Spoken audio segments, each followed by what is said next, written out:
الحمد للہ رب العالمین والصلاة والسلام علی سید المرسلین اما بعد۔ بہت سے بھائی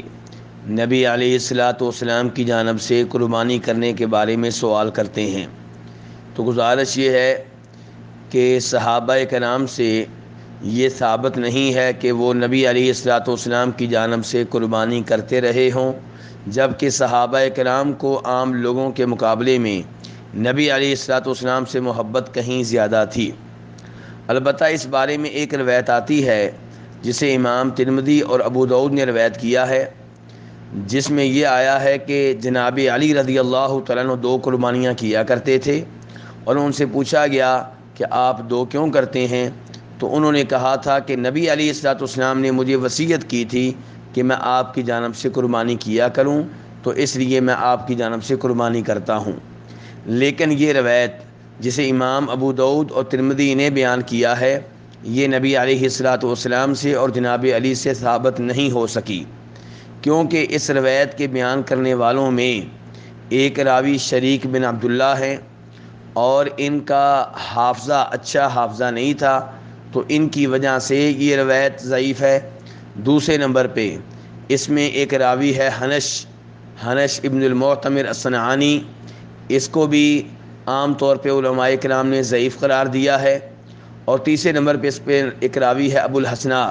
یہ مجہول ہے، نامعلوم ہے، اس کے حافظے کے بارے میں، اس کی امانت و دیانت کے بارے میں معلومات نہیں مل سکیں، تو نامعلوم آدمی کی روایت پہ اعتبار نہیں کیا جا سکتا۔ تو ان 3 راویوں کی بنیاد پہ یہ روایت ضعیف قرار پاتی ہے، جیسا کہ شیخ البانی رحمہ اللہ نے واضح کیا ہے۔ اس لیے صحابہ کرام سے یہ ثابت نہیں ہے کسی صحیح سند کے ساتھ کہ وہ نبی علیہ الصلاۃ والسلام کی جانب سے قربانی کرتے ہوں۔ اس لیے ہمیں اس عمل سے دور رہنا چاہیے، اور ہمیں یہ بات معلوم ہونی چاہیے کہ ہم جو بھی عمرہ کرتے ہیں، جو بھی حج کرتے ہیں، جو بھی قربانی کرتے ہیں، جو بھی نماز پڑھتے ہیں، جو بھی تلاوت کرتے ہیں،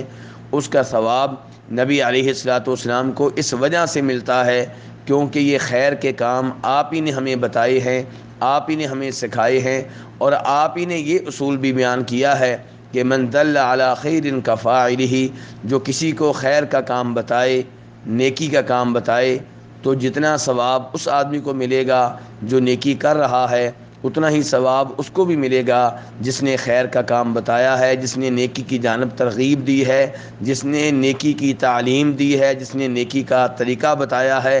تو اس لیے نبی علیہ الصلاۃ والسلام نے ہر خیر کا کام ہمیں بتایا ہے، تو آپ کو ہماری تلاوت کا، ہماری قربانی کا، ہمارے حج کا، ہمارے عمرے کا ثواب ملتا ہے۔ تو ہمیں چاہیے کہ ہم اپنی جانب سے عمرہ کریں، اپنی جانب سے حج کریں، اپنی جانب سے قربانی کریں، نبی علیہ الصلاۃ والسلام کو ثواب مل جائے گا۔ واللہ تعالی اعلم۔